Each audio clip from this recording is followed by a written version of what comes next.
Bonsoir à tous, bienvenue sur Mysteria TV, la chaîne de l'infini. Très heureux de vous retrouver pour cette nouvelle semaine. Désolé pour la semaine dernière, j'ai été quelque peu malade, quelques problèmes de santé, ce qui fait que je n'ai pas pu assurer mes conférences de jeudi et vendredi.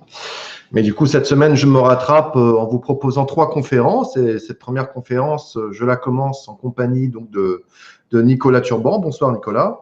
Bonsoir Anatole, bonsoir à tous. Voilà, donc Nicolas, que vous connaissez bien pour la plupart d'entre vous, hein, Nicolas qui est donc webmaster et créateur du site eveium.com. Donc Nicolas qui va venir faire une conférence ce soir sur la présentation des galactiques syriens. Je rappelle que donc, Nicolas a fait plusieurs conférences déjà sur Mysteria TV sur divers sujets en rapport donc, avec nos amis des extraterrestres. Donc des vidéos que je vous invite d'ailleurs à aller regarder pour les personnes qui ne connaissent pas du tout Nicolas. Vous verrez, c'est des conférences toujours qui sont passionnantes parce que dans un sens, elles nous transportent un petit peu dans un autre monde. On a un petit peu l'impression de prendre un vaisseau et c'est toujours un petit voyage dans l'espace en ta compagnie. Donc, tu es également donc, passionné d'extraterrestres, de civilisation galactique et de spiritualité. Donc, tu viendras nous faire partager le fruit de tes expériences et recherches et tu nous aideras à percer les secrets de ce monde caché. Voilà, voilà. Donc, du coup, j'espère en revanche que vous tous, vous allez très bien. Je vois qu'il y a déjà, ça s'agite un petit peu sur le chat. Donc, je dis bonsoir à Jean-Paul, à Sylvie, Edel Lionel, Katia. Bonsoir, Katia. Bonsoir.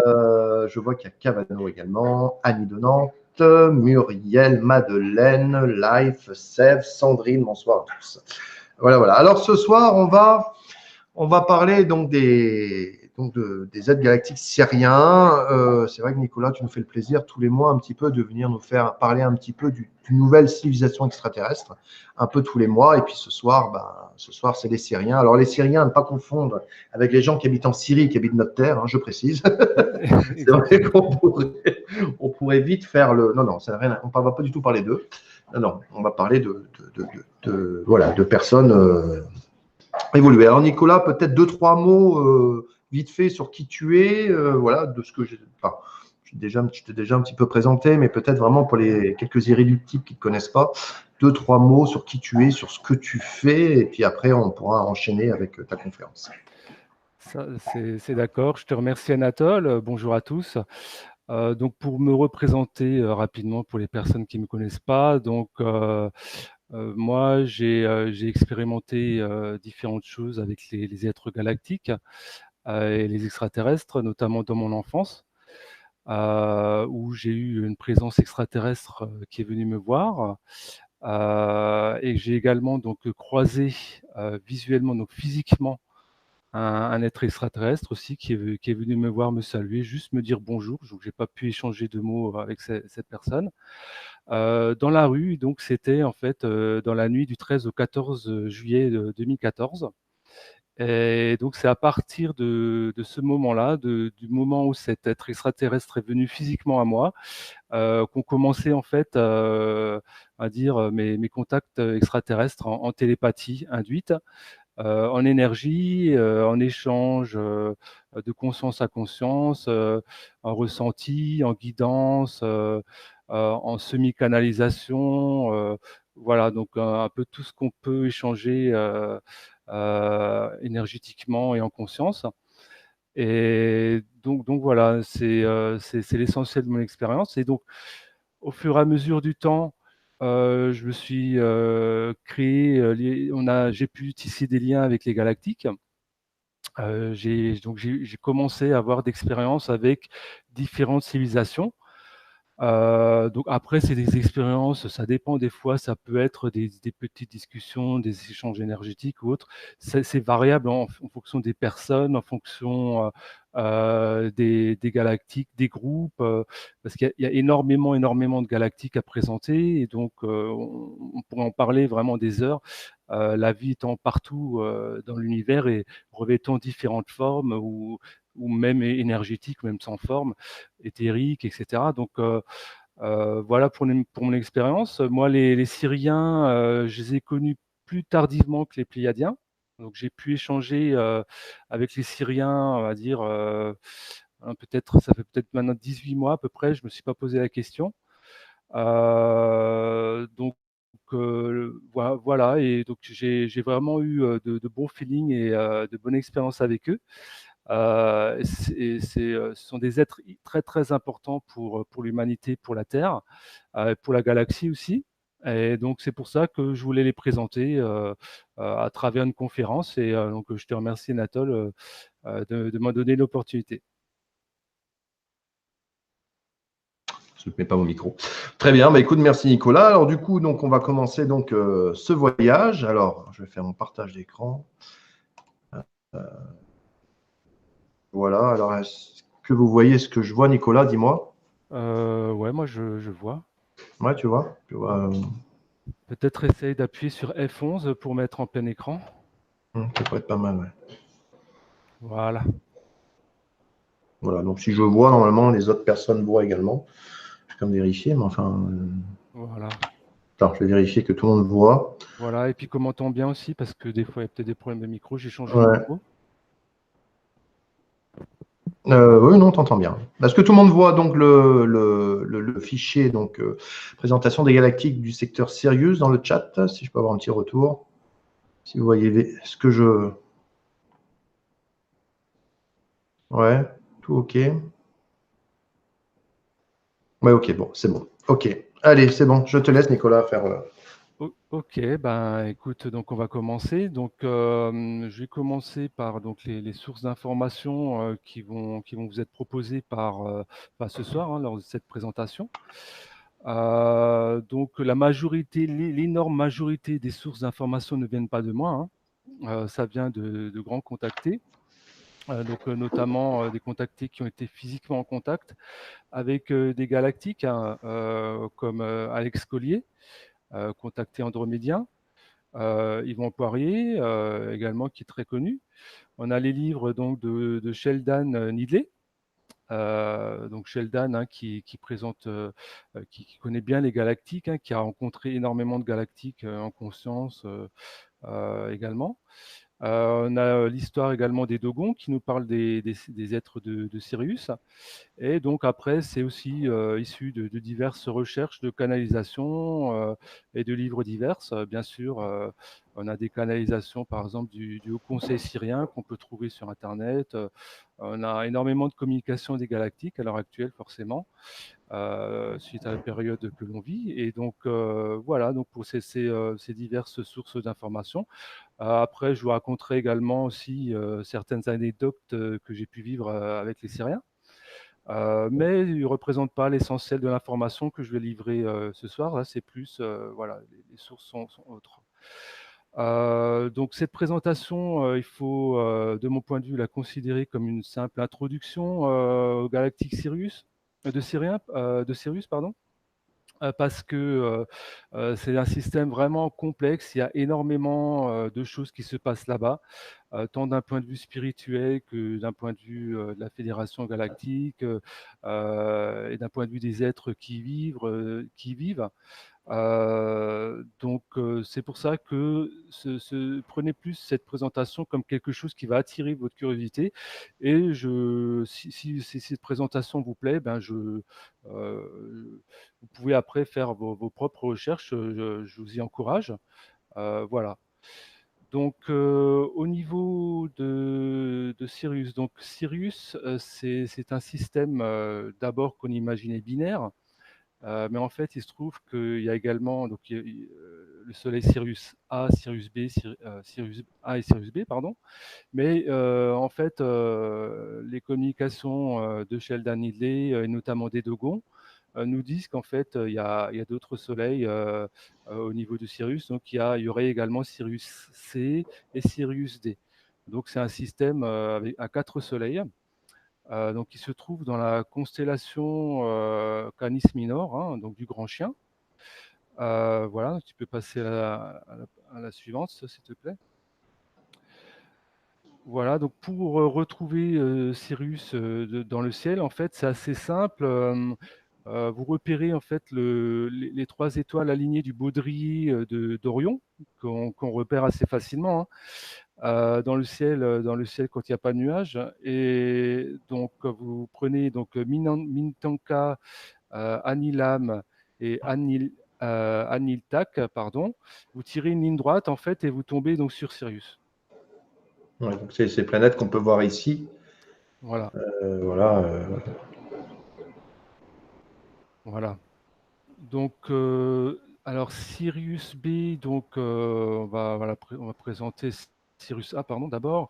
Donc, plus de 2 fois la masse solaire, plus de 20 fois la luminosité solaire, 2 fois le diamètre solaire. Donc c'est une étoile en fait Sirius A, qui est bleue à l'œil. Donc quand vous la repérez, si jamais vous la regardez, elle sera bleue. Par contre, au niveau du classement officiel de nos scientifiques, elle est classée comme blanche, hein. De même que Sirius B, qui est classé en naine blanche. Donc par contre, Sirius B est beaucoup plus petite. Elle fait à peu près la taille de la Terre ou la taille de Vénus. Donc voilà, elle est beaucoup plus petite, hein. Par contre, j'ai pas les caractéristiques concernant Sirius C et Sirius D. Et la différence entre la planète blanche là qu'on voit et la planète bleue, c'est ça la différence entre les Bah, deux? c'est les deux soleils, ça, hein. Donc c'est les deux étoiles. Donc ça, c'est vraiment les étoiles de Sirius A, donc qu'on voit bleu dans le ciel, et Sirius B, qui est une naine blanche qu'on ne voit pas forcément à l'œil, hein. On voit que Sirius A à l'œil, et Sirius C et D, non, on ne les voit pas à l'œil, hein. Donc c'est un tout petit soleil, hein, Sirius B. Donc voilà, il est seulement à 8,6 années-lumière du Soleil. Donc ce sont des proches voisins. Ça paraît loin comme ça quand on ne connaît pas la manière peut-être dont se déplacent les galactiques. Maintenant, 8,6 millions d'années-lumière, c'est rien. De toute façon, ils ont la capacité de se déplacer dans l'hyperespace grâce à leur technologie, qui fait que, également par des trous de verre ou des portails, donc forcément, la distance ne correspond. Enfin, Ils mettent combien de temps, eux, du système Sirius, enfin de la constellation, voilà, jusqu'à chez nous pour venir? ça, je ne saurais pas te dire, si tu veux, j'ai pas l'information. Par contre, ce que je peux te dire, c'est que c'est pas très long, hein. Par exemple, les Pléiadiens, eux, ils mettent 7 heures. D'après mes souvenirs, 7 heures pour faire 500 lumières. En fait, à partir d'un certain moment, ils passent en hyperespace. Donc, il y a quasiment plus de temps de l'autre côté. Donc, le voyage après est instantané. Ah oui, d'accord. Donc, si tu veux, il faudrait qu'on sache, pour vraiment te donner la réponse, il faudrait qu'on sache à quelle vitesse ils arrivent ou combien de temps ils arrivent à atteindre l'hyperespace. Mais ça doit être très court, hein. Ça doit être de l'ordre de, je dis n'importe quoi, mais 1 heure, quelque chose comme ça, hein, peut-être même moins, hein. Ah oui, d'accord, ok. Ouais, c'est très très rapide. Ouais. Non, nous, on n'en est pas encore là, hein, parce que quand tu penses qu'il te faut de Brest à Marseille en train, 12 heures de train, on n'est pas encore là, mais bon, peut-être un jour. Non, non, pas encore. Donc, effectivement, Sirius, c'est une étoile très très importante, qui était déjà évoquée effectivement au temps de l'Égypte ancienne, comme étant, qui était citée comme en fait l'étoile la plus importante du ciel. C'est d'ailleurs même le fondement donc du système religieux égyptien. Donc, c'est assez intéressant aussi de savoir que, en fait, Sirius était révéré en fait en tant que Sothis, qui était en fait associé à Isis. Donc Isis, c'est le féminin sacré, hein, qui est la déesse maternelle, pardon, dans la mythologie égyptienne. Et donc, ils forment la trinité avec Osiris et le fils Horus.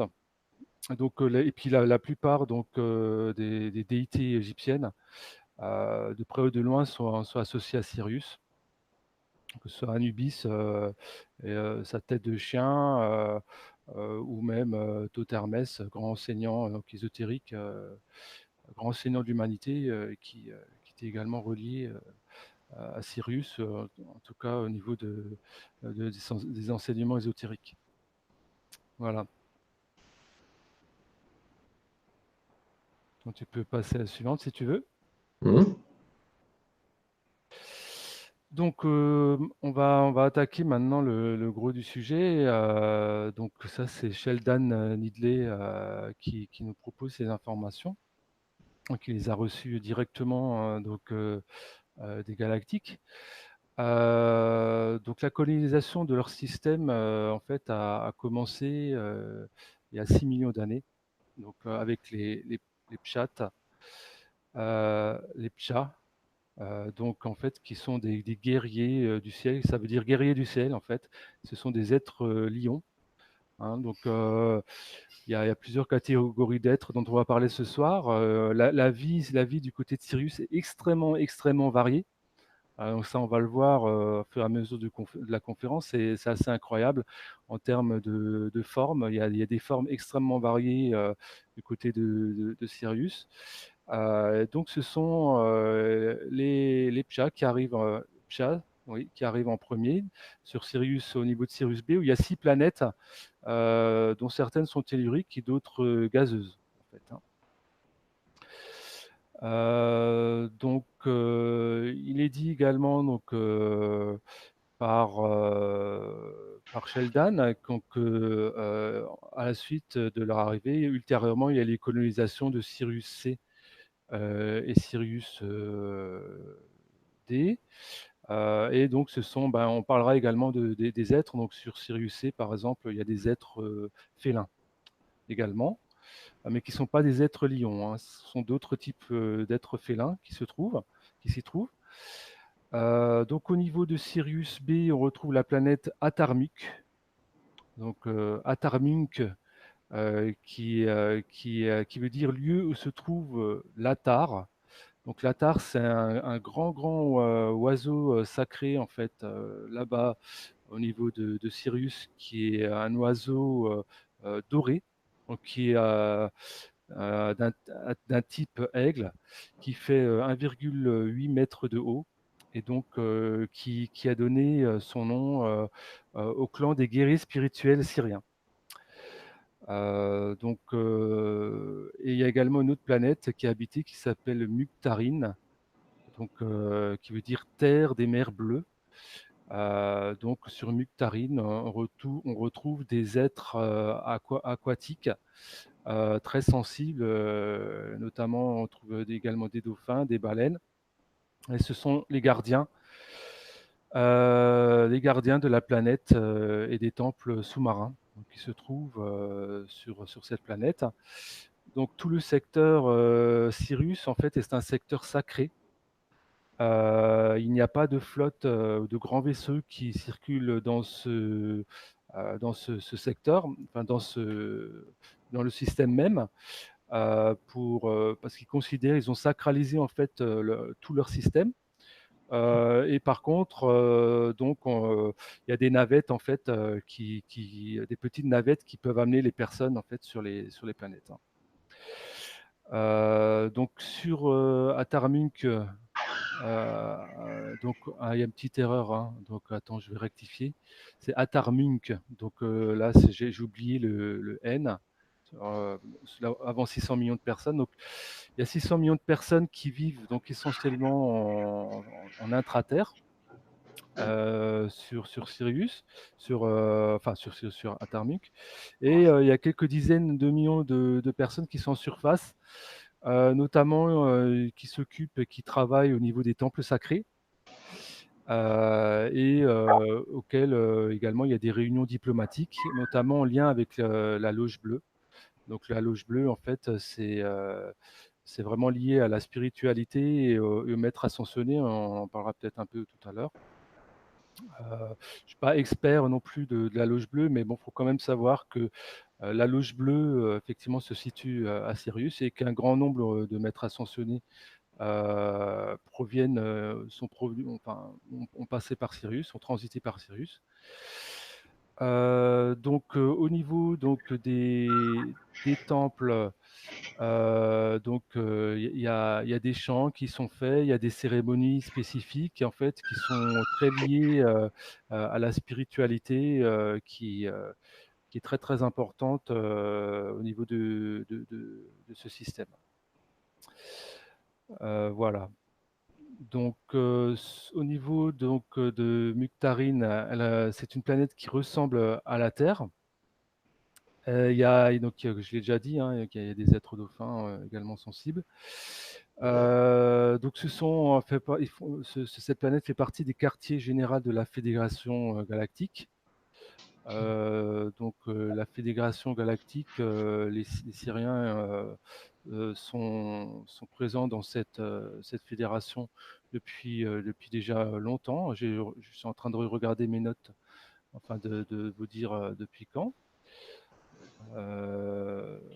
Donc, bon, c'est pas grave, je ne retrouve pas, mais donc ça fait déjà très très longtemps en fait que Sirius fait partie de la Fédération galactique. Depuis, voilà, j'ai retrouvé donc depuis 4,3 millions d'années.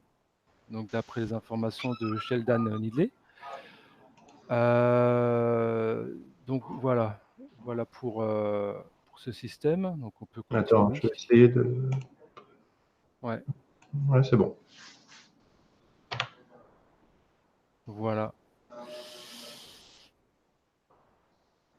Donc maintenant on va passer donc à la partie donc organisation gouvernementale syrienne. Donc c'est vraiment intéressant donc de regarder comment fonctionnent les civilisations galactiques. Donc ils fonctionnent en fait, beaucoup, très nombreuses civilisations galactiques fonctionnent en clans. Donc ils ont des clans en fait, et donc le conseil de ces clans en fait participe au gouvernement principal, au gouvernement central. Donc c'est un système à 6 clans au niveau de l'organisation gouvernementale syrienne. Donc ils ont inventé un système de management, ils appellent ça le management fluide de groupe, donc où le concept hiérarchique est défini, est absent. Donc c'est des groupes de personnes en fait qui fonctionnent tel un être vivant et qui évoluent dynamiquement. Donc ça permet en fait à chaque personne de trouver sa place au sein de la société et d'apporter ses talents qui sont uniques, qui sont spécifiques, et en fait de réaliser sa mission de vie, sa mission d'âme au sein du groupe dans lequel il se trouve. Donc leur société est composée de 6 clans. Donc on a l'Atar, on a Siratar, Bukmania, Sikda, Dubasnakia et Dubasnakiamen. Alors je m'excuse pour la prononciation, mais bon, voilà, phonétiquement, ça c'est le nom des 6 clans. Donc on a le clan des guerriers spirituels, le clan administratif, et ensuite on a 4 clans qui concernent la science en fait. Donc on a le clan de la science, le clan des sciences de la vie, le clan des sciences de l'ingénierie de la science, et l'ingénierie de la science de la vie. Donc rien que sur leur organisation gouvernementale, en fait on voit bien que ce sont des êtres très très scientifiques et qui sont très très liés à la vie en fait. Donc j'en parlerai plus tard, ce sont des maîtres généticiens, et en fait ils aident vraiment au niveau de la galaxie à propager, à s'expandre la vie sous différentes formes en fait au sein de la galaxie. C'est vraiment quelque chose de très très important. Donc on retrouve ça au niveau de l'organisation gouvernementale. Voilà. Vu comme ça, on dirait un truc un peu un plan de la mafia, tu sais, qui détaille un petit peu chaque membre du clan, mais oui, oui, on comprend l'idée. Ouais, bah c'est un fonctionnement qu'on n'a pas l'habitude, nous, hein. Nous, c'est pyramidal, le fonctionnement, hein. Eux, c'est pas ça. Donc, il y a des noyaux de personnes, ouais, comme je disais. Ces noyaux, en fait, autour des noyaux, il y a des grappes. Donc, ces grappes, c'est différents noyaux qui sont considérés ensemble. Et donc après, vous avez les clans, donc, qui sont composés donc, des grappes, et donc la nation galactique qui sont composés des 6 clans. Voilà. Donc, Système pyramidal. Non, c'est pas un système pyramidal à ce niveau-là. C'est un système où chaque personne, si tu veux, a sa mission. Sa mission qui lui est propre au sein de son clan. Donc, forcément, les âmes qui prennent la forme, qui s'incarnent, elles ont un plan, une mission d'âme, et donc elles s'incarnent dans un clan. Et donc tout est fait pour après qu'elle puisse réaliser sa mission dans son clan, mais c'est pas pyramidal, hein. Non, c'est pas pyramidal. Non, non. Donc les êtres syriens, en fait, ce sont vraiment des personnes qui sont joyeuses par nature. C'est ce que j'ai constaté aussi à travers l'interaction avec eux. Ils aiment beaucoup rire, transmuter les énergies. Leur langage est un langage contextuel. Donc, par exemple, le mot salémat veut dire condition, et quand on précède le mot de ya dans leur salutation, ça veut dire que puisse une condition de joie ou d'unité être présente.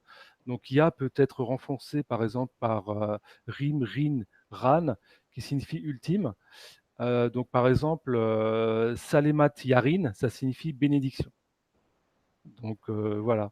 Donc, le mot qu'ils utilisent pour le créateur, c'est jata, ou yata, pardon, je ne connais pas la prononciation, donc qui veut dire joie, la joie du paradis.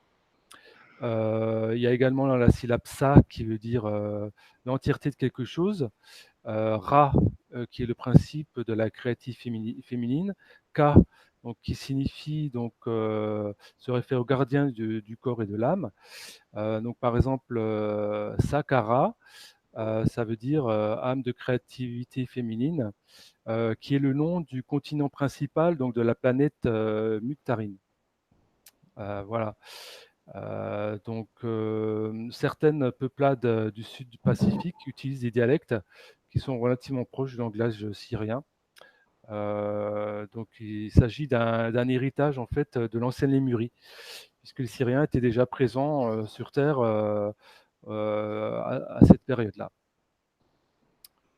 Voilà, voilà un peu ce qu'on peut dire. Donc, au niveau donc, de leur forme physique, donc, on va parler donc, des personnes qui sont humanoïdes, hein, qui nous ressemblent le plus. En premier, donc, ils sont musculeux.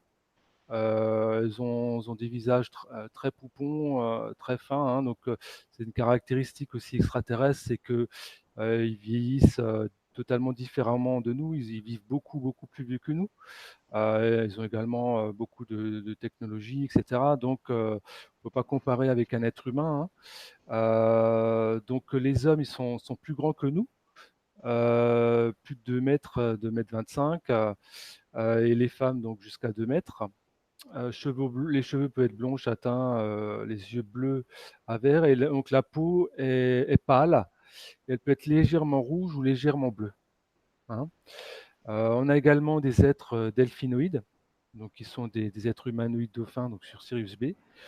Sur Sirius C, il y a des êtres félinoïdes, et il y a également dans ce secteur des êtres aquatiques, aquafariens, on peut les appeler aussi, hein.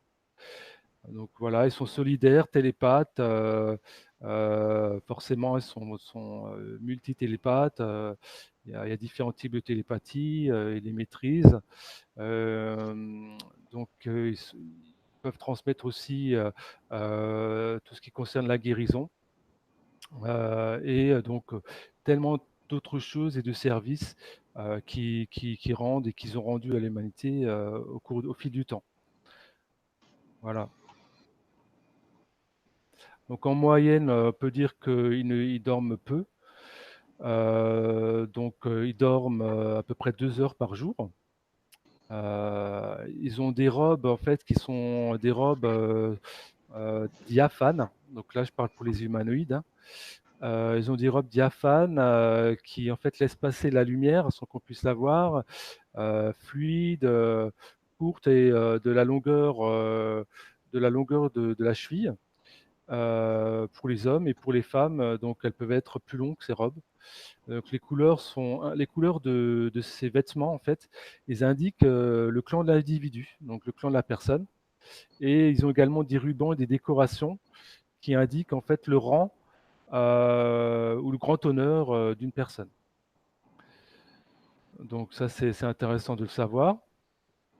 Il y a également, à ma connaissance, des personnes qui auraient la peau noire dans ce secteur, au niveau de Sirius. Sinon, au niveau de leur combinaison spatiale, donc elles sont ajustées au plus près du corps. Elles sont de différentes couleurs aussi pour identifier les clans, et elles comportent des épaulettes et donc pour les grades et les insignes. Et en fait, ces combinaisons sont assorties de bottes. Donc, ils sont réputés pour toutes leurs qualités donc, diplomatiques, de négociateurs et de conseillers de liaison au sein de la Fédération galactique. Et ils excellent dans les missions divines de réconciliation des êtres sensibles différents, afin de leur permettre en fait l'expression de leur unité dans l'atteinte d'objectifs communs. Donc, au niveau donc de leur, tu peux revenir un peu au-dessus. J'ai pas vu la diapo, s'il te plaît. Voilà, donc les spécificités. Donc, maître généticien, donc qui travaille avec d'autres civilisations, hein, les Végaliens, les Lyriens. Donc, ce sont vraiment de très très très grands maîtres généticiens. Et ce sont les initiateurs en fait de vaisseaux physiques, et participent à la propagation et la création de la vie dans la galaxie. Donc ça, je vais dire entre parenthèses autre chose, c'est que moi, ce que j'ai constaté à travers mes interactions avec les êtres galactiques, c'est qu'en fait, plus un être galactique évolue, et en fait, ou une civilisation, plus elle va avoir de responsabilités dans le cadre de la création, de la co-création de l'univers et de la vie. Donc, et ça, c'est le cas des Syriens qui sont maîtres généticiens. Donc, sur Terre, ils nous aident au maintien de la grille magnétique du système solaire, et ils aident également à l'évolution des consciences. Donc ça, c'est également à travers de nombreux starseeds qui sont incarnés sur Terre, et qui aident effectivement à l'élévation de la conscience de l'humanité dans cette période ascensionnelle. Alors, il faut savoir que c'est pas un hasard si ils nous aident au niveau de la grille magnétique. C'est parce qu'en fait, il y a beaucoup de perturbations et de changements en fait énergétiques et magnétiques, de champs magnétiques au niveau de leur système. Et c'est dû en fait à la complexité de leur système, notamment du fait qu'il y a Sirius A, Sirius B, Sirius C, Sirius D. Donc c'est un système très très complexe. Et en fonction des agencements particuliers de ces étoiles entre elles, il peut y avoir des amplifications ou des changements importants au niveau magnétique. Et donc ça a fortement joué en fait sur la vie, là-bas, donc qui est fortement impactée par ces changements magnétiques, donc qui peut donner lieu à des vents, des tempêtes, des inondations et autres choses. Et donc ils ont appris en fait suite à ces conditions changeantes au niveau de leur planète, ils ont appris en fait à travailler avec leur propre capacité à aimer et à manipuler l'éther en fait pour apporter guérison. Donc ça, c'est hyper important. Donc c'est aussi pour ça qu'ils sont spécialistes de la gestion aussi de la grille magnétique du système solaire, et qui sont vraiment très très avancés à ce niveau-là. Donc pour eux, effectivement, le développement de l'amour, de leur amour et de leur spiritualité, ça a été un moyen donc de manipuler les forces magnétiques de leur soleil, afin que les plantes, les animaux qui étaient endommagés puissent être amenés rapidement dans un état de santé physique. Donc de cette façon, en fait, ils ont réussi à limiter les effets des cataclysmes et qui ont été de courte durée. Et donc au fil des milliers d'années pendant lesquelles ces techniques ont été utilisées, donc le message sous-jacent qui est progressivement venu et apparu à la conscience, c'était que ils avaient en fait la capacité innée de guérir en fait de guérir toute maladie par ce biais-là. Donc, ils ont la capacité donc, de guérir l'utilisation de leur planète par leur pensée, par les visualisations, la conscience contemplative profonde pour la manipulation de l'éther, donc avec lesquels ils arrivent à apporter guérison. Donc, au cours de ces périodes de transition sur Sirius, donc il y a des liens forts qui se sont créés avec la Terre, donc notamment au niveau de l'époque lémurienne. Donc il y a des énergies très puissantes qui étaient concentrées pour travailler avec la matière physique sur Terre. Et donc ils ont créé avec la Terre et l'humanité des liens profonds qui nous unissent en fait aux êtres de Sirius. Et ça s'est matérialisé après avec leur présence au cours de la Lémurie, au cours de la période Atlante. Ils ont interagi également avec d'autres civilisations, on en parlera plus tard.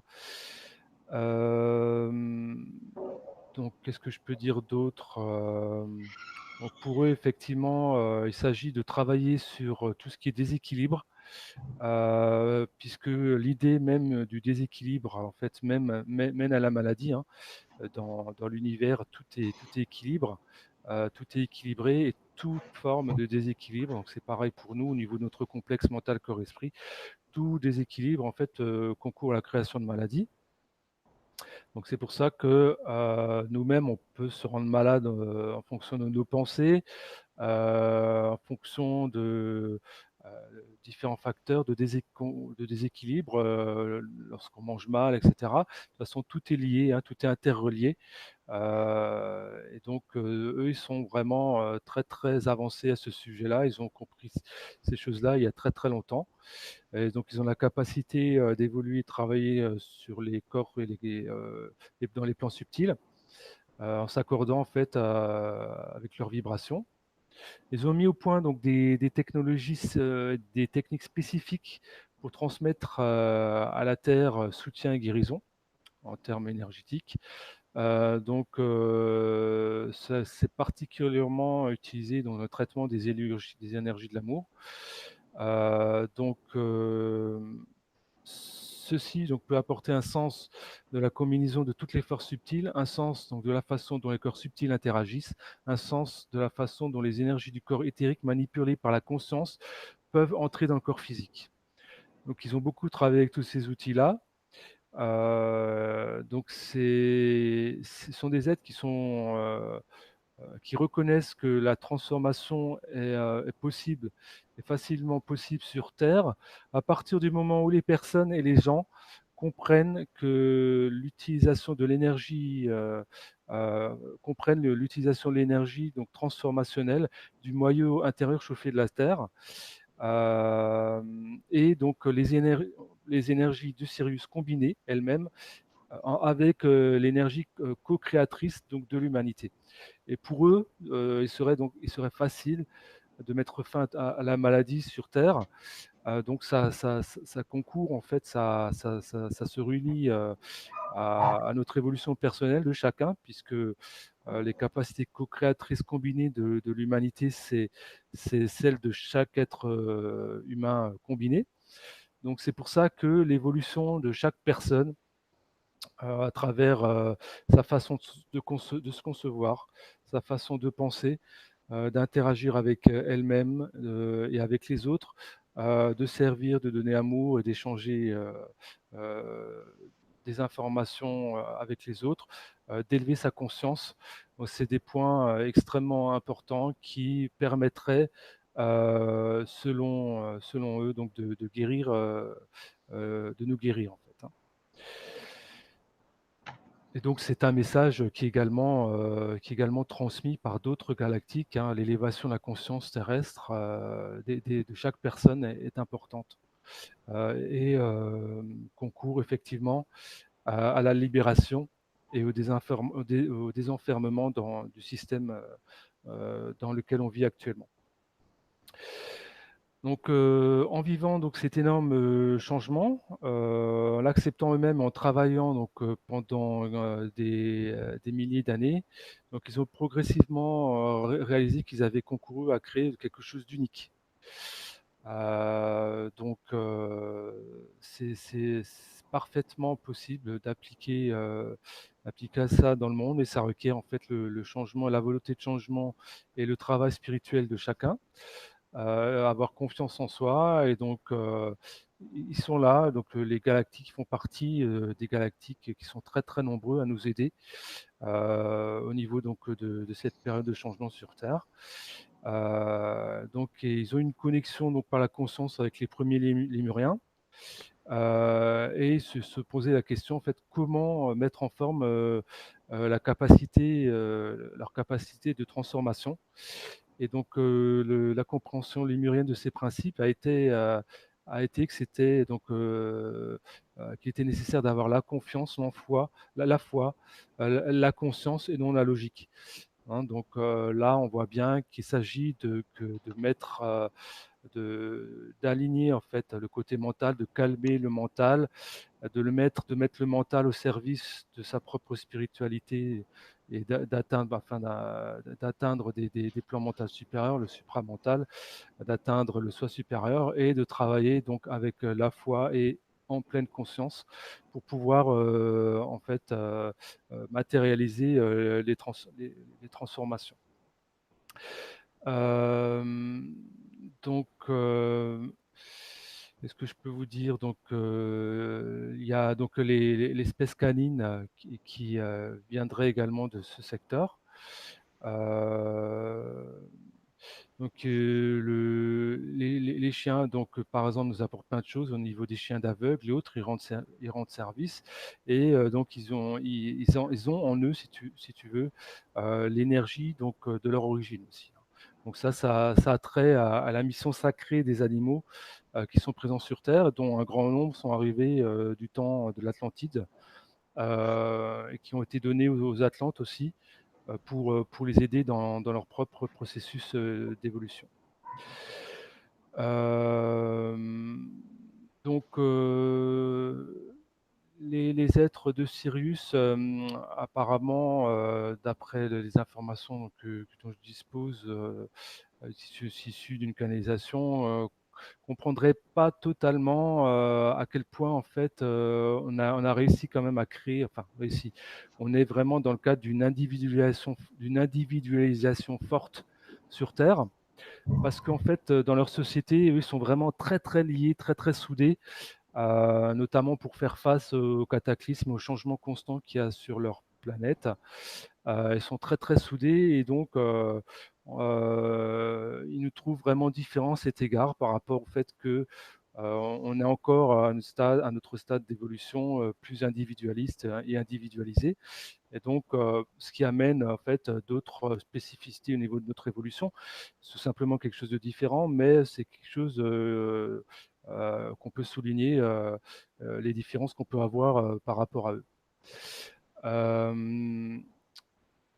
Donc, au niveau donc de nos liens avec eux, donc ils ont participé, ils ont concouru avec leur expert généticien au niveau de notre ADN.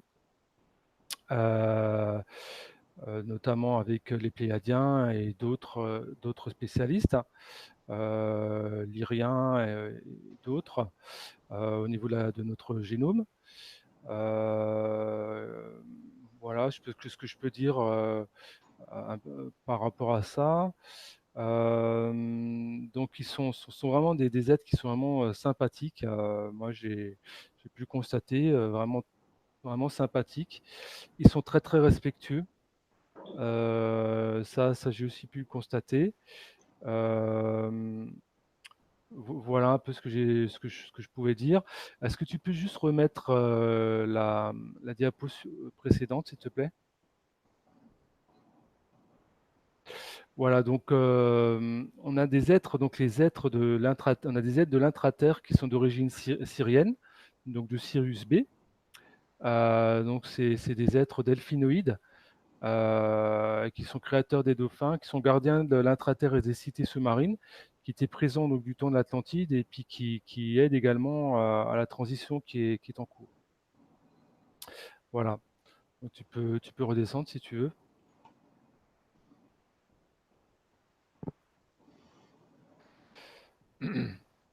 Voilà, donc ils ont interagi, outre les Lémuriens, les Atlantes, ils ont interagi avec les Mayas, les Égyptiens aussi, les Égyptiens anciens, les Incas, mais plus faiblement, donc ils m'ont dit ça tout à l'heure. Ils ont donc donné des informations astronomiques et de guérison, par exemple. Et donc il y a d'autres peuples également, peuples aquafariens, qui ont également interagi avec les Dogons. Donc ça, je peux vous en parler, hein, en fait, hein. Donc les peuples Dogons. Donc les Dogons, c'est un peuple africain, et donc il a été constaté qu'ils avaient une connaissance très très importante en fait en termes d'astronomie. Notamment, ils savent que Sirius C existe. Ils savaient que Sirius B existait avant qu'on la trouve, par exemple. Et donc, ils possèdent des cartes et des dessins qui sont remarquables et qui sont vraiment très très précises. Et donc, ils parlent même, eux, donc, d'une autre étoile qui est Sirius C. Donc ils considèrent donc que c'est que Sirius est la maison en fait des dieux créateurs de leurs ancêtres, lesquels seraient venus sur Terre il y a longtemps. Donc à bord du Nomo, ce qu'ils appellent Nomo. Donc le Nomo, c'est selon leur tradition un vaisseau interstellaire dont la forme serait très proche d'une fusée en fait lunaire de type Apollo. Donc de nos jours, beaucoup d'astronomes commencent à soupçonner qu'effectivement l'existence de Sirius C, qui tournerait donc autour de Sirius A, car on peut constater en fait qu'il y a des changements de couleur du système qui apparaissent ponctuellement. Et donc les Dogons disent que Sirius C pourrait avoir une trajectoire, une orbite en fait très aplati, un peu comme une comète. Et donc voilà, ça c'est vraiment issu de la science, des connaissances astronomiques du peuple Dogon. Donc il y a également l'astronome Jean-Louis Duvet et Daniel Bénest, observateur de Nice, donc, qui ont utilisé des simulations numériques d'ordinateurs et qui tendent à prouver donc, la probabilité d'existence d'un troisième corps de faible masse donc, dans l'environnement de Sirius. Donc en fait, actuellement, avec nos techniques d'investigation scientifique, on commence à se rendre compte que ce que disent les Dogons, ben, c'est vrai. Donc ça tend vraiment à prouver leurs connaissances astronomiques qui leur ont été transmises par ces êtres galactiques qui sont venus les visiter au cours de leur histoire. Donc pour eux, donc, le leader des dieux créateurs se nomme Ama pour pour les Dogons. Donc pour eux, l'univers est infini, mais tout de même mesurable. Et ils disent qu'il existe dans l'univers des mondes infinis habités et qui s'éloignent de la Terre à des vitesses très grandes dans un mouvement en spirale. Ils ajoutent que ces mouvements en spirale et structures élémentaires se trouvent également dans l'infiniment petit qui compose l'homme, et ce qui revient à dire que l'infiniment grand, donc les planètes, le système solaire, galaxies, a la même configuration que l'infiniment petit, donc les cellules, les molécules, les atomes qui composent notre corps.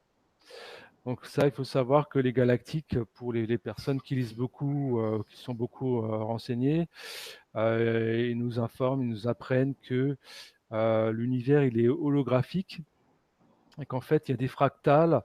Donc, il y a effectivement des schémas géométriques qui concourent au fait que l'univers est holographique fractal et que ce qui est en bas est comme ce qui est en haut.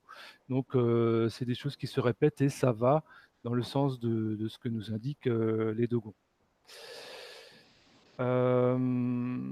Donc, les dogons connaissent en fait les différentes phases de Vénus. Donc, ils divisent le ciel en 22 parties égales et en 266 constellations et disent même que Vénus possède un compagnon. Justement, récemment, on a découvert un astéroïde qui s'appelle l'astéroïde Taureau, qu'on a appelé Taureau. Et ça pourrait être cet astéroïde qu'on a découvert entre la Terre et Vénus, qui pourrait être le fameux compagnon de Vénus dont parlait Dogon, mais qui est invisible à l'œil nu. Hein. Et donc, encore plus dans les temps anciens, avec les moyens de ces tribus. Donc, c'est quelque chose qui, et encore une fois, renforce le fait qu'ils étaient contactés hein, par ce groupe de Sirius. Et donc, ils connaissent aussi les 4 plus gros satellites de Saturne qui sont invisibles à l'œil nu. Par contre, ils ne connaissaient pas en fait les planètes qui sont au-delà de Saturne, donc Uranus, Neptune et Pluton.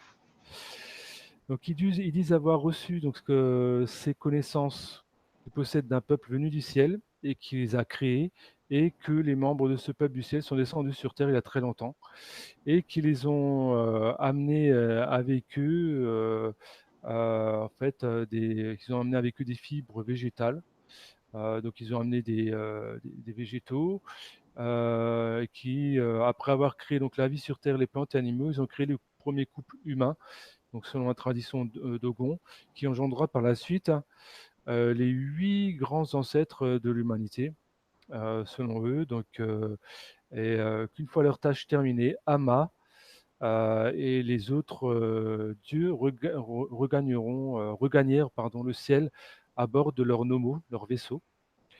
Donc voilà, c'est quelque chose, une histoire très très importante. Donc il y a des livres très très intéressants sur ce livre-là, notamment un livre qui s'appelle Poisson blanc, qui s'appelle Kayem, de l'auteur qui s'appelle Kayem Newadj, donc qui parle de la spiritualité également donc, en Afrique. Donc sinon, et vous pouvez regarder hein, sur le site Evelium, j'ai fait un article dessus, sur YouTube ou autre, vous retrouverez bien sûr des vidéos, vous pouvez trouver ça sur Internet si vous voulez plus d'informations.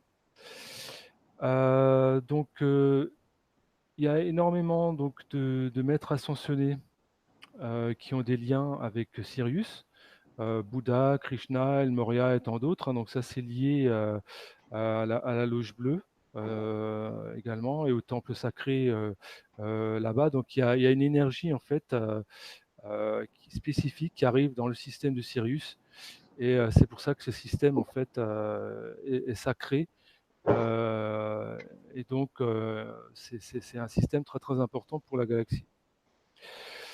Donc, ce qu'on peut dire aussi, c'est que donc ils aident à l'évolution donc de l'humanité et de la Terre à travers donc l'aide à la construction d'un système écologique adapté à l'évolution humaine de la Terre et en modifiant donc le réseau d'énergie biomagnétique de la planète. Donc, leur action est axée sur la protection environnementale, la promotion de la biodiversité, l'élévation de la conscience humaine et l'évolution de la biosphère terrestre.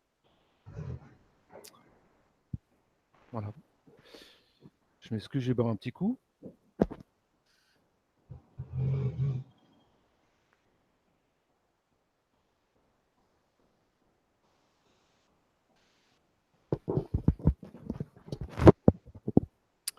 Voilà, donc J'espère que jusque-là, personne s'est endormi. Et donc de nombreux starseeds, en fait, graines d'étoiles, sont issus en fait du secteur Sirius. Donc le secteur Sirius, c'est l'un des secteurs qui comporte le nombre le plus important de starseeds, avec les Pléiadiens. Donc leur aide est très très importante au niveau de l'élévation de la conscience sur Terre. Peut-être rappeler ce que c'est un starseed pour les gens qui ne connaissent pas. Alors starseed, c'est graines d'étoiles. Donc les graines d'étoiles, ce sont des êtres dont l'essence galactique est venue s'incarner en corps terrestre. Donc vous avez plusieurs types de starseed. Vous avez les starseeds qui sont, on appelle ça les long term incarnates, donc les incarnés au long terme, qui font plusieurs cycles d'incarnation sur Terre. Et qui ont des missions spécifiques par rapport à l'élévation de la conscience de l'humanité à travers ces incarnations. Donc, ils amènent effectivement leurs incarnations passées sur Terre et les connaissances et les savoirs spirituels qu'ils ont déjà acquis. Et après, donc, ils peuvent le retransmettre sur Terre à travers les créations qui peuvent en fait mettre en place sur Terre. Et vous avez également d'autres types de graines d'étoiles. Vous en avez qui sont là spécifiquement pour une incarnation. Ou pour que quelques incarnations. Vous avez des starseeds qui décident de venir pour 2-3 incarnations, d'autres pour une incarnation, ou d'autres même pour un moment spécifique ou pour une aide spécifique dans le cadre d'une incarnation. Voilà. Donc, il y a d'autres êtres qui sont issus du secteur Sirius. Donc, il y a également des êtres reptiliens qui sont donc issus d'une autre vibration, qui ont d'autres intentions pour l'humanité, qui se sont donc dissociés de leur gouvernement et qui aident en fait à la fourniture d'armes en fait, les gouvernements terrestres. Donc on peut dire que ce sont des rebelles ou des factions plus négatives de Sirius. Donc, notamment, il faut savoir que le mariage des reptiliens de Sirius B et donc d'Orion ont donné en fait la lignée des Nibiréens, donc qui sont liés aux Sumériens. Donc vous pouvez faire le rapprochement si vous connaissez bien les Nibiréens, le mythe de Nibiru, enfin la réalité de Nibiru, les interactions donc qui ont eu lieu entre les dieux Enki et Enlil. Donc c'est lié donc aux Nibiréens, donc également à Sirius B. Donc là, on passe vraiment à la partie, je pense, qui va intéresser plein de monde. Donc c'est les représentations donc, de ces êtres. Donc là, on a des êtres félins et on a des êtres donc lions aussi. Donc ils ont vraiment, moi j'ai un petit peu interagi avec eux, pas énormément, un tout petit peu. Ils ont vraiment une vibration particulière. C'est toujours difficile de mettre des mots sur une vibration, mais on sent que en fait, ils sont décidés, volontaires, ils ont du charisme. C'est vraiment c'est une vibration vraiment spécifique. Les personnes qui interagissent avec des galactiques syriens et d'autres galactiques me comprendront. C'est difficile de décrire ces sensations quand on ressent les énergies et qu'on interagit avec les galactiques. En tout cas, voilà pour des exemples de leur forme. Alors, prenez ça comme des exemples, on va dire, c'est pas des exemples qu'on peut dire qui sont ultra précis, mais c'est de cet ordre-là, on va dire. Ils sont beaux en tous les cas, hein. Des beaux lions blancs. Ouais, ouais. Ils doivent un petit peu se galérer pour se coiffer le matin, mais sinon ça va. Et donc là, on a Salusa. Salusa à gauche. qui en fait est canalisé par Mike Quensley. On me l'a enlevé là maintenant. En tout cas, il est canalisé par quelqu'un de très très connu. On vient juste je l'ai sur le bout de la langue. Et donc ça, c'est sa forme qui a été représentée. Donc vous voyez qu'ils ont des plus grands yeux que nous, des yeux un petit peu en amande, et donc ils sont également plus grands que nous. Hein, et donc à gauche également un autre exemple d'un être de Sirius, Mike Quinsley, ou Quincy. J'ai du mal à le prononcer.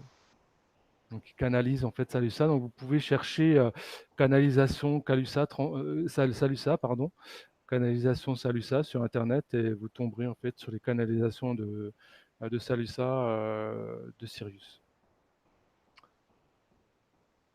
Donc ensuite, là, on a deux êtres également de Sirius qui travaillent avec Brad Johnson. Brad Johnson, qui est très connu outre-Atlantique. Donc, il travaille avec Adronis et Rayar, dont on voit les représentations ici. Donc, les représentations, je donnerai la source des représentations ultérieurement. C'est relativement...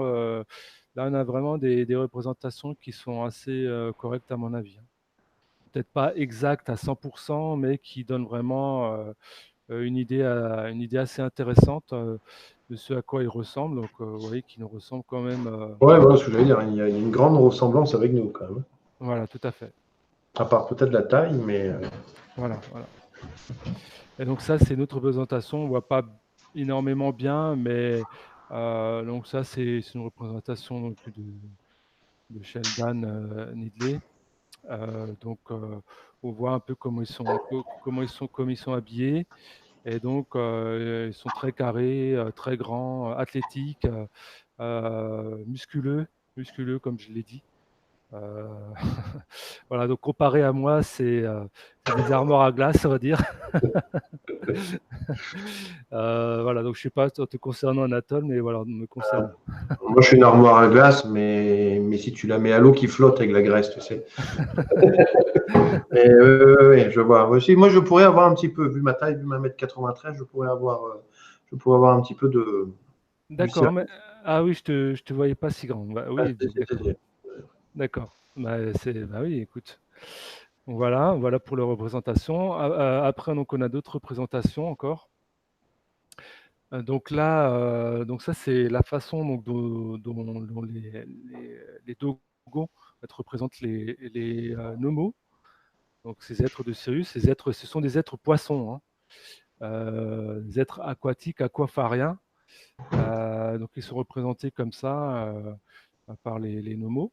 Donc tu peux descendre encore si tu veux. Voilà, donc là, à gauche, on a une statue Nomo. Et à droite, donc une représentation d'une personne en fait qui fait ça sur Internet. Donc on voit que c'est quand même, c'est quand même ressemblant. C'est quand même ressemblant. Hein. Ouais, il y a un air, peut-être un père super sympathique, mais on y retrouve un petit peu. On retrouve un petit peu, ouais, c'est vrai. Alors oui, l'air, si tu veux, la forme, ça je le répéterai jamais assez. Ceux qui me connaissent l'ont déjà entendu de ma bouche. La forme d'un être galactique ne représente aucunement son intention, sa bienveillance, sa polarité masculine, polarité masculine donc du service de soi ou autre polarité. Enfin, polarité à tendance masculine du service de soi ou polarité du service d'autrui, service au créateur. Ça veut strictement rien dire, hein, c'est vraiment les vibrations. Disons que ça change de ce qu'on peut voir dans la rue, quoi. Effectivement, c'est très différent.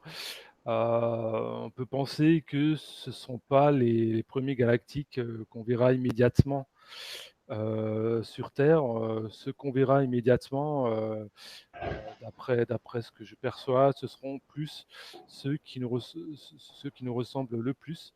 Donc les Pléiadiens, les Syriens, peut-être les Yaël aussi, dont je n'ai pas parlé dans Mystère à TV, mais que certains connaissent peut-être, ceux qui connaissent Eveium. Et donc on peut estimer que ce seront d'abord ceux qu'on verra les premiers, de façon à nous habituer petit à petit à appréhender des formes différentes. Ouais, je pense. Et voilà, et à échanger petit à petit. Savoir que moi, j'ai dû beaucoup travailler. Donc ça, c'est quelque chose de très très important. J'en avais déjà parlé au cours de mes précédentes conférences. Il y a tout un travail sur la peur à faire. Parce qu'on a des programmes ADN qui s'activent en fonction de notre fréquence et autres. Et donc, bon, c'est quand même impressionnant, hein, si tu veux, d'interagir. Enfin, moi, j'ai été impressionné quand même au début d'interagir avec des êtres comme ça. Quand tu sais que tu interagis avec des êtres félins qui font 3 mètres de haut, qui sont très puissants, qui sont très évolués, avec des êtres qui sont vraiment très différents de toi, etc. Qui ont des vibrations très hautes, qui sont énormément dans l'amour, etc. Ça peut impressionner au début, hein, donc il y a Ça, j'en tout un doute pas. Ouais, ça, j'en doute pas. et J'imagine que oui. donc moi, en fait, ce qui s'est passé pour moi, c'est un peu ça. C'est-à-dire qu'au départ, j'ai interagi d'abord avec des êtres qui, principalement, on va dire, qui étaient de forme humanoïde humaine. Et petit à petit, après, j'ai commencé à interagir avec d'autres êtres qui avaient une forme différente, notamment des êtres qui sont venus vers moi, donc des reptiliens, des êtres gris, les Pléiadiens qui sont venus. Et après, ce sont les êtres félins qui sont venus. Enfin, les êtres type félin. Derrière moi, j'ai eu beaucoup d'aide personnelle dans mon expérience avec les êtres aquatiques, aquafariens. Donc, ils ont également des êtres, des starseeds, hein, sur Terre. Donc j'en connais deux en fait, hein, je connais deux êtres qui sont de cette origine aussi galactique sur Terre. Et donc voilà, et puis au fur et à mesure après j'ai interagi donc avec ces personnes qu'on voit là sur l'écran. Donc, il faut savoir que Vashta, donc, on en parlera tout à l'heure, elle fait donc des représentations qui sont issues, qui sont assez proches, hein. Et donc, franchement, moi, je les adore. On sent quand on a, j'ai pas énormément interagi avec eux, hein, quelques mots par-ci par-là, quelques échanges énergétiques, quelques fréquences avec elles. Mais franchement, on sent, c'est vraiment super. On sent elles ont du caractère, vous voyez, et elles sont directes, franches. Elles vont vous aider vraiment en étant directes, franches. Ils sont très belles en tous les cas. Le dessin attire vraiment l'œil. Ouais, elles passent pas par quatre chemins. Elles disent c'est tac, tac, tac, c'est comme ça. Elles ont une vibration. Je sais pas comment vous dire. C'est vraiment difficile, très, très féline. Vous voyez, moi j'adore les chats et en fait il y a des vibrations enfin intuitivement qui se recoupent. Vous voyez, c'est vraiment. Après, on peut vraiment s'en rendre compte que quand on interagit avec ces êtres-là. Vous voyez, c'est pas forcément facile à décrire. En tout cas, voilà, je les adore. Bah, comme tous les autres, hein, mais voilà.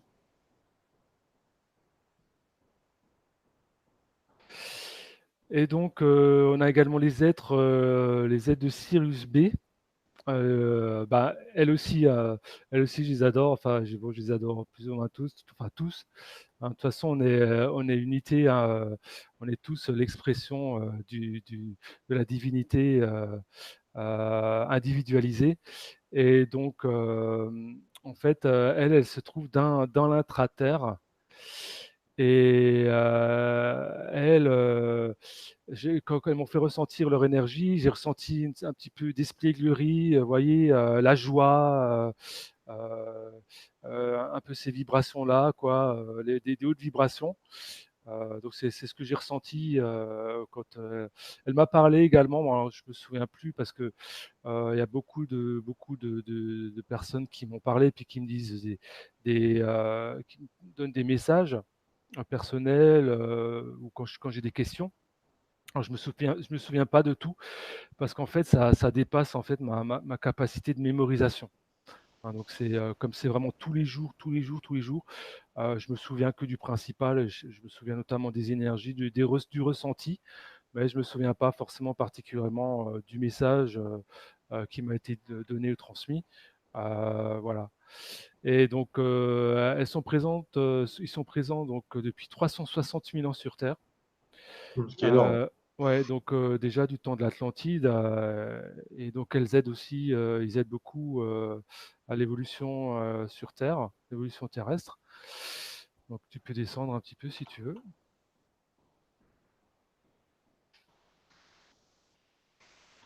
On pense ça me fait penser un peu au film Voilà. Alors, que ma fille aime bien, là, comment ça s'appelle déjà, Le Monde de Narnia. Là.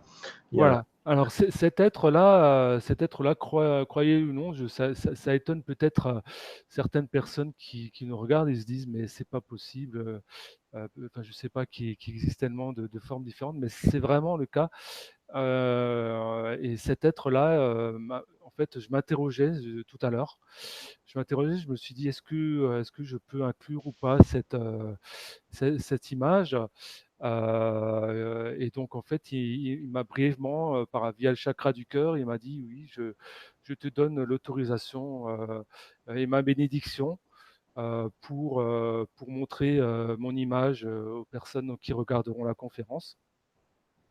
Donc, merci à lui de nous avoir donné cette autorisation. Et donc, les êtres félins, les êtres lions, on sent qu'ils sont très puissants. Vous voyez, on sent qu'ils sont vraiment, qui regardent loin. Vous voyez, qu'ils ont une vision vraiment loin. Ce sont vraiment des êtres, enfin que moi j'imagine être des stratèges. Vous voyez, vraiment des leaders. Vous voyez.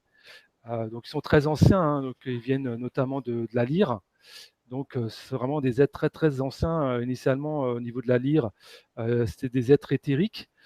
Et donc ils ont trouvé, après ils ont créé des vaisseaux de type félin. Et après donc il y a eu différentes migrations à partir de la lyre, et donc notamment du côté de Sirius.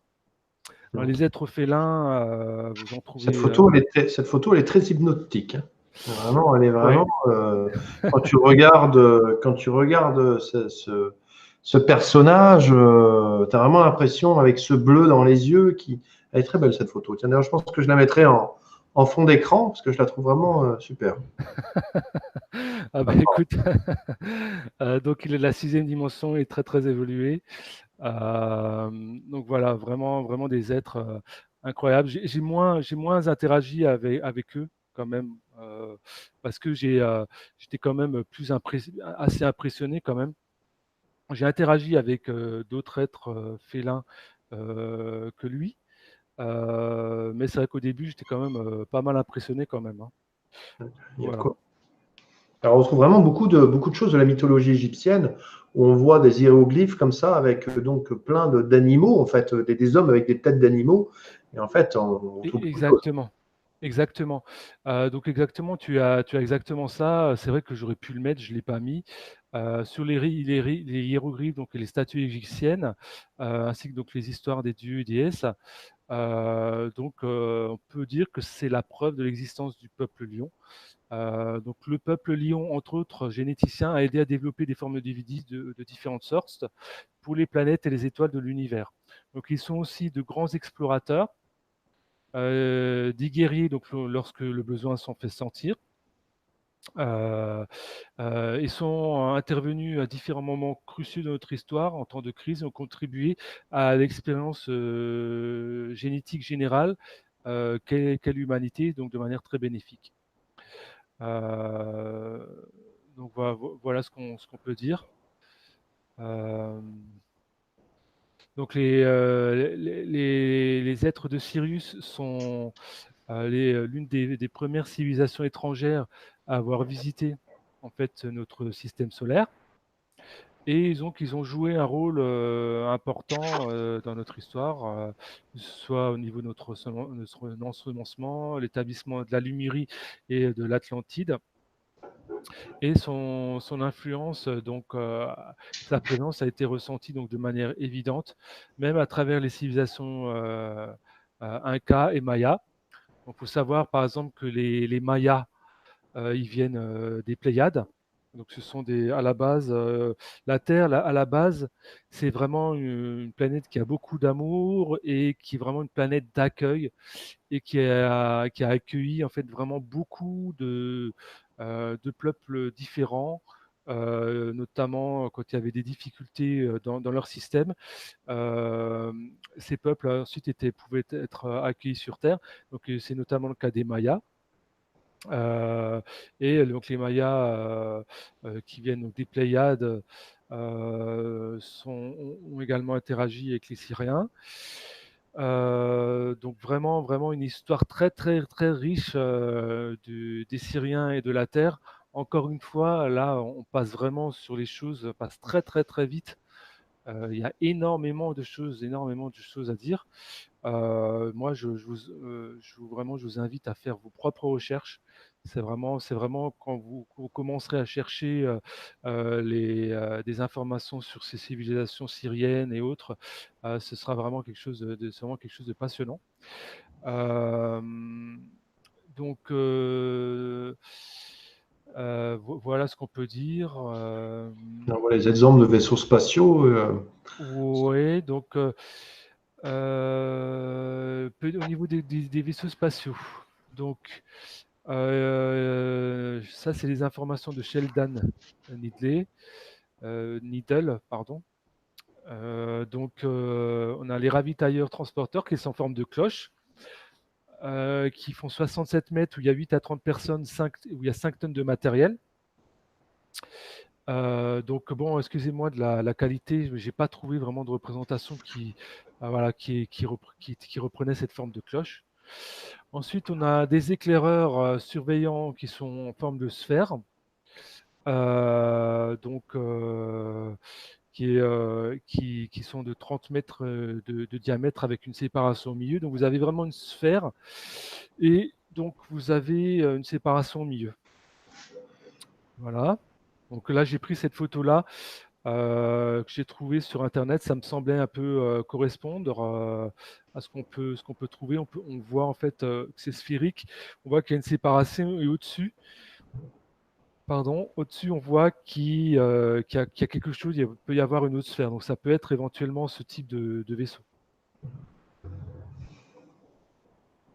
Et donc, ils ont des vaisseaux d'observation et de défense qui sont en forme de triangle arrondi. Donc, il ne faut pas confondre ces triangles-là avec d'autres vaisseaux qui sont en forme de triangle et qui existent, qui ont des formes plus pointues, qui sont aussi en forme de triangle, mais qui sont les TR-3B et qui appartiennent au système spatial secret humain. Hein. Donc, je pense que je choque personne en tout cas, il faut savoir s'il y a des gens qui ne le savent pas, il existe un programme spatial secret humain, pardon, dont il y a plusieurs divulgateurs et le plus connu d'entre eux, c'est Corey Goode. Donc, d'ailleurs, on fera peut-être une émission sur ce sujet-là ultérieurement. Donc, vous avez plusieurs factions au niveau de ce système spatial secret, et ils ont également, au sein d'une de ces factions-là, ils ont ces TR-3B qui sont des triangles, mais là, on parle des vaisseaux syriens qui leur ressemblent, mais qui ne sont pas les TR-3B. Apparemment, ils sont peut-être plus épais. En fait, les vaisseaux syriens, ils ont plus de volume que les vaisseaux TR-3B, sachant que les vaisseaux TR-3B sont déjà des vaisseaux anciens. Hein. qui ont été qui sont issus notamment des recherches américaines et de rétro-ingénierie en fait d'ovnis crachés et donc du travail également de collaboration avec certaines races extraterrestres qui ont aidé en fait au début du démarrage du programme spatial secret à créer ces différents programmes spatiaux secrets. Voilà.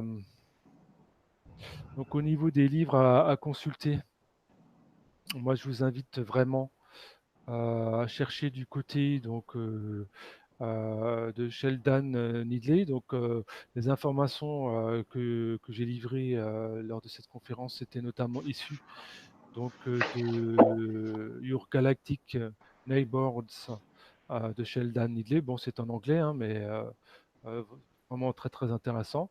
Il y a également donc les travaux d'Alex Collier, qui est un contacté andromédien, qui est très très très connu, qui est un peu pour moi l'équivalent de Billy Meyer pour les Pléiadiens, sauf qu'il a rencontré des andromédiens, qui a une expérience très très très forte, vraiment un contacté majeur. Hein. Si vous ne connaissez pas, vous pouvez vous intéresser à son travail. Et pour les illustrations, donc là je vous invite à aller sur ce site si vous voulez voir des illustrations de Galactique. Donc c'est vashta.com. Donc c'est une artiste intuitive. Donc elle représente en fait les galactiques et on a vu plusieurs de ces représentations. Et si vous êtes Starseed ou vous pensez être Starseed et que vous avez des contacts avec les galactiques, vous pouvez aller vers Vashta et en fait vous pouvez regarder. Elle propose le service de de vous faire le portrait de vos guides ou de vous-même, si vous voulez, dans vos vies passées. Donc n'hésitez pas à aller vers elle, parce que c'est vraiment un travail très très intéressant qu'elle fait et son travail est très très reconnu et utilisé aussi dans tous les épisodes donc, de divulgation cosmique avec David Wilcock et dans diverses conférences. Le travail de Vashta est très très connu et reconnu. Voilà, donc on passe à la dernière diapo. Donc, si vous voulez plus d'informations sur les extraterrestres et les galactiques, donc vous pouvez consulter mon site, donc evium.com. Et donc, les prochains articles que je ferai sur les galactiques et extraterrestres, là, je suis en train de travailler sur les Yargans ou Yargans. Donc, c'est des êtres en fait qui viennent de la planète Yarga, qui a une dizaine d'années-lumière de chez nous, si je ne me trompe pas. Donc, où il y a eu un contact qui s'est déroulé aux Pays-Bas. Et donc, je présenterai en fait une traduction complète d'une grosse partie du livre issu de ce contact dans un prochain article. Et donc, je parlerai également plus tard des Alpha Centauriens et d'autres sociétés galactiques. Voilà. Parfait. Donc ça, c'est bon pour la diapo. On va revenir du coup maintenant. Hop. Voilà, en direct avec vous. Donc du coup, merci Nicolas donc pour cette grande présentation des. Alors je précise qu'au début de la conférence, visiblement, les gens ne voyaient pas la diapo parce que j'avais oublié de mettre présenté à tout le monde. Donc voilà, c'est juste sur où se situent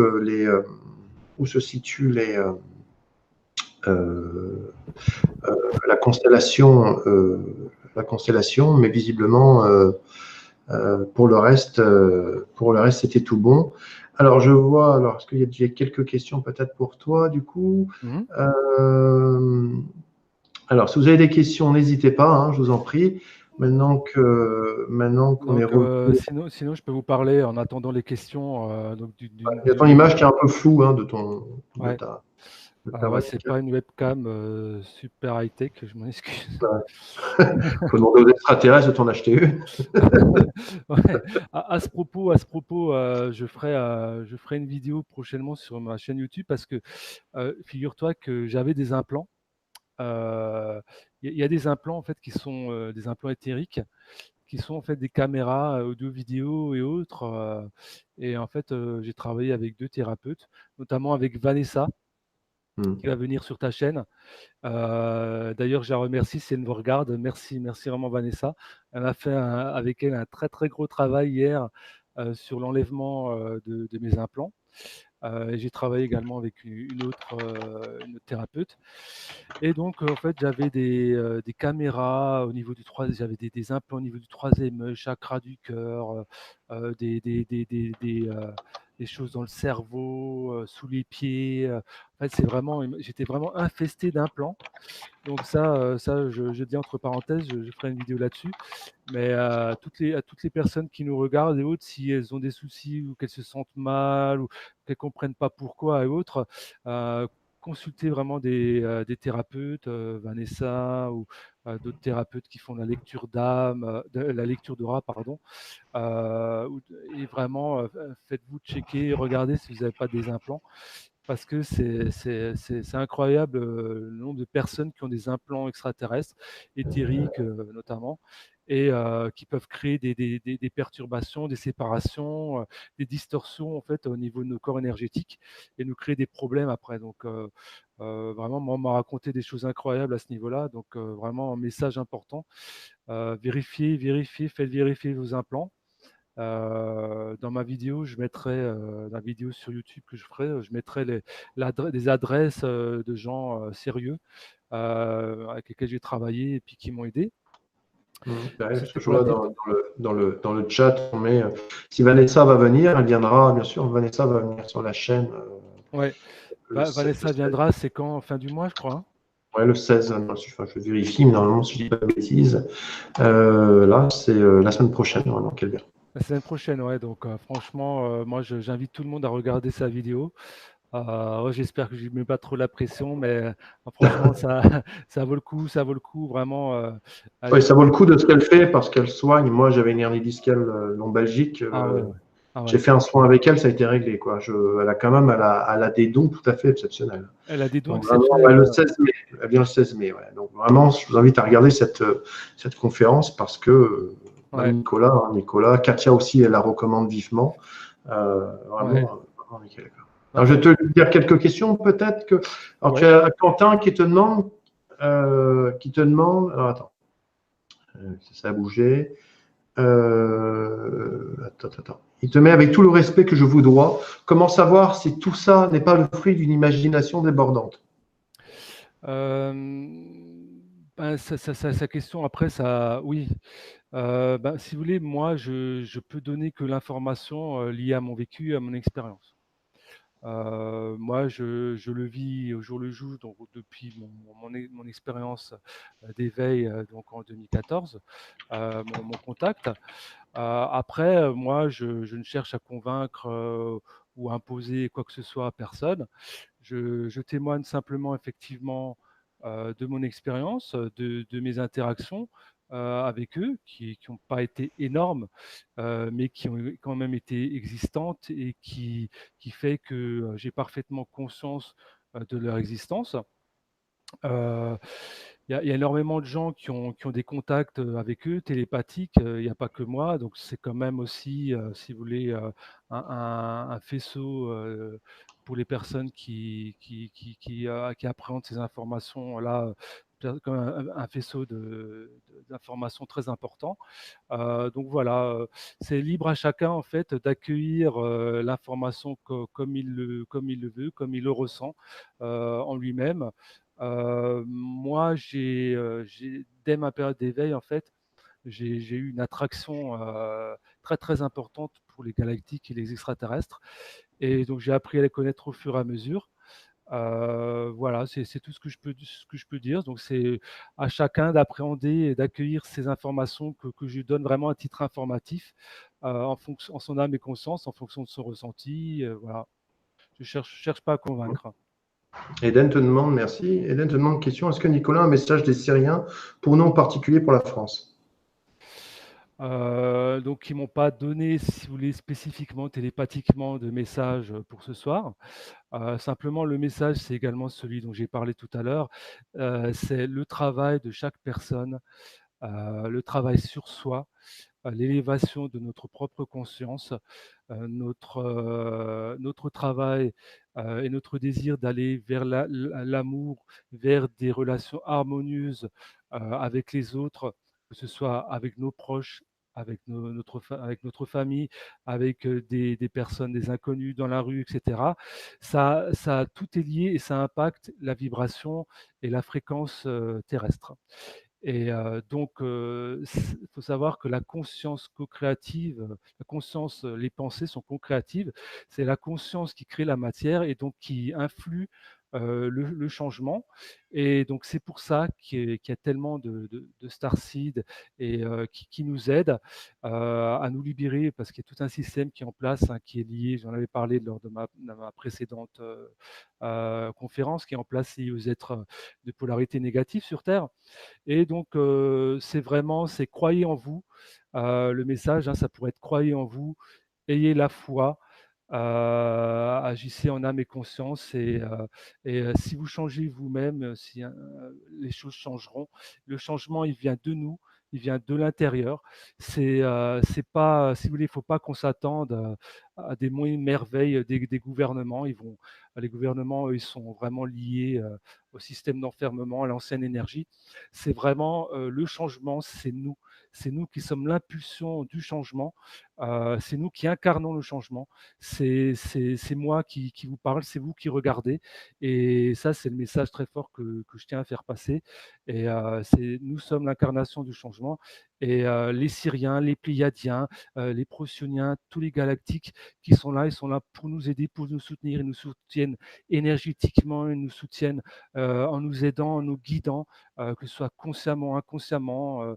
On peut être en contact avec ses guides, avec ses anges, sans le savoir. On est guidé, on peut être consciemment en télépathie. Il y a même des personnes qui ont des contacts physiques.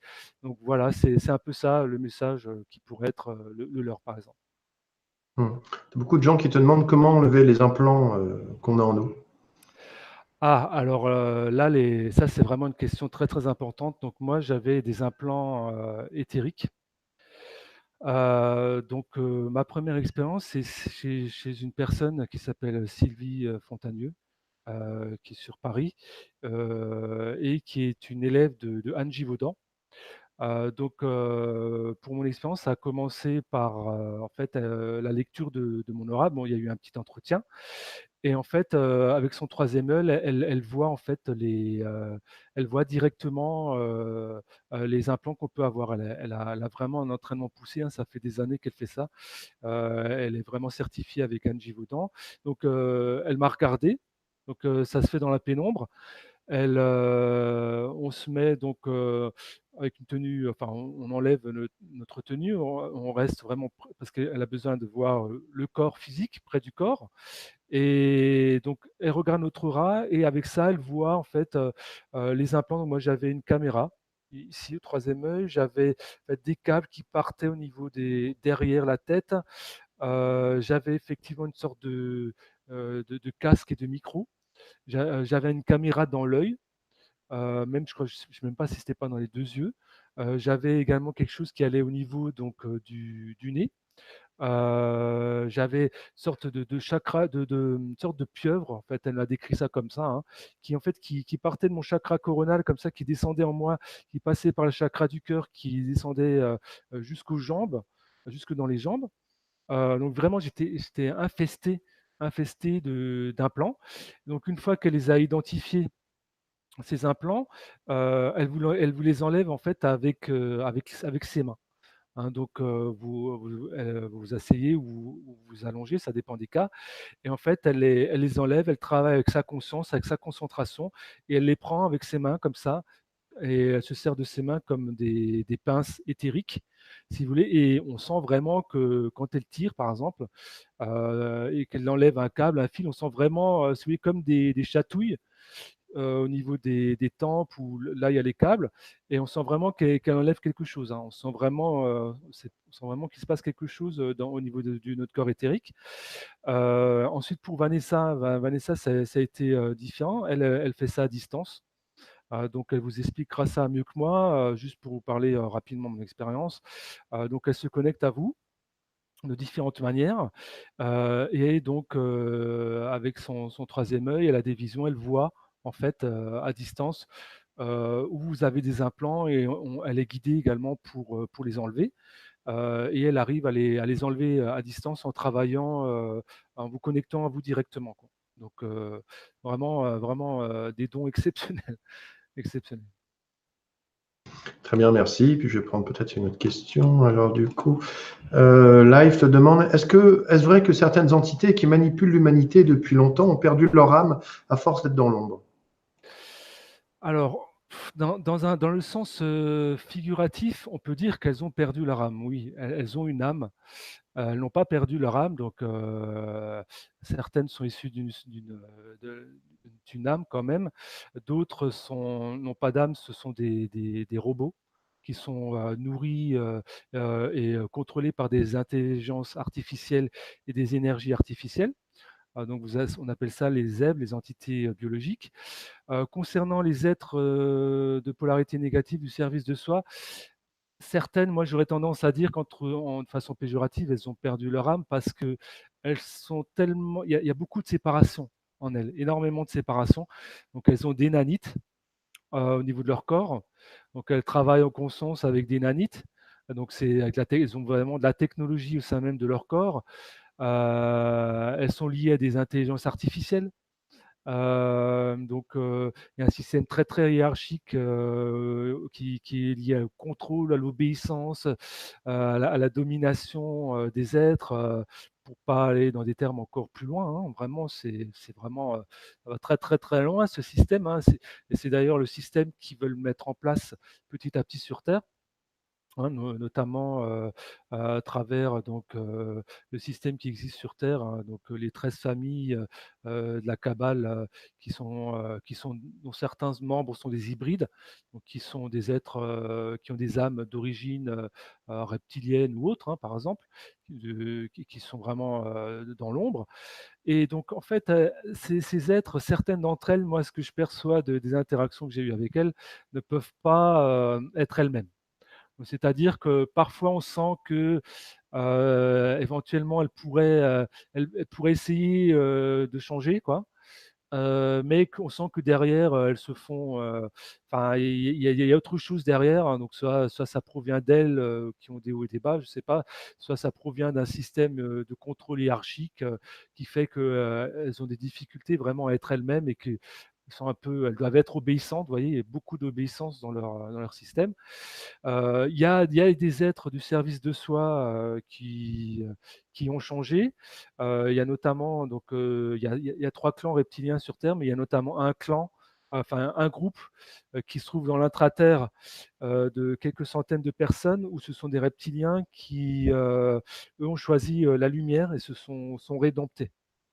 Donc, tous les reptiliens ne sont pas négatifs, mais la majorité de ceux qui sont présents sur Terre, enfin, négatifs, de polarité négative, hein, servent le soi, donc se servent eux-mêmes en priorité. Donc ce sont des êtres qui sont là pour se servir eux-mêmes et pas pour servir l'humanité. Donc, après, il y a tout un processus d'évolution qui leur est propre, et qui fait qu'elles peuvent aussi ascensionner. Donc, l'ascension leur est possible. Elles peuvent aller en quatrième, cinquième dimension, et même sixième dimension. Du côté d'Orion, il y a des êtres très, très évolués du service de soi, ou qui sont non physiques, qui sont un peu les têtes pensantes, ou les têtes de la pyramide, si vous voulez, le sommet de la pyramide. Donc oui, oui, en quelque sorte, on peut dire qu'elles ont perdu leur âme, entre guillemets, ou elles se sont perdues en tout cas dans leur système de service de soi. Voilà, c'est un système très, très dur. Écoute, merci beaucoup Nicolas pour cette très belle soirée et pour ce très beau témoignage. Nous te retrouverons très bientôt sur Mysteria TV en compagnie de Yoshura le mois prochain pour une conférence en duo. Et on a très hâte de voir tout ça.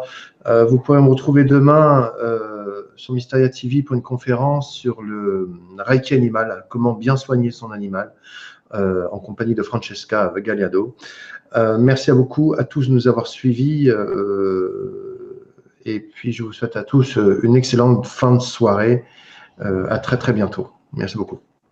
Et merci Nicolas, je mettrai bien entendu ton Merci. site éveillehomme.com ainsi que tous les liens que tu m'as donnés. Et si vous voulez poser des questions à Nicolas, peut-être les gens peuvent te contacter également pour Oui, peut-être plus oui, d'informations. tout à fait, oui, ils peuvent me contacter sur Facebook ou sur mon site, sur Réveillum. Il n'y a pas de souci. Si je peux répondre, j'essaierai de répondre. Voilà. Si j'ai pas la réponse, j'essaierai de me renseigner. Voilà. Pas de souci. Voilà. Merci à tous.